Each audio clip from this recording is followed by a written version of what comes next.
Toshkent viloyati va poytaxt yo'nalishida taksi qiladigan haydovchilardan noqonuniy ravishda har oy ulush talab qilib kelgan Bichok laqabli shaxs boshchiligidagi jinoiy guruh qo'lga olindi. Bu haqida Ichki ishlar vazirligi xabar berdi.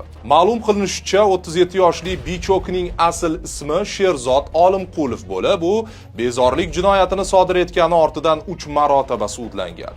Ta'kidlanishicha, sportning turli yo'nalishlarida shug'ullanib kelgan Bichok sheriklari bilan Toshkent viloyatidan Yashnobod tumaniga qatnashiga qarshilik qilmaslik uchun Damas haydovchisidan 2 oy uchun $810 olishgan. Keyin esa haydovchi to'lovni to'liq qilib bera olmagani uchun unga bu yo'nalishda taksi qilishni taqiqlashgan. Haydovchini urib, mashinasi kalitini ham olib qo'yishgan. Ular bu yo'nalishdagi boshqa haydovchilarning harakatlanishiga ham qarshilik qilgan.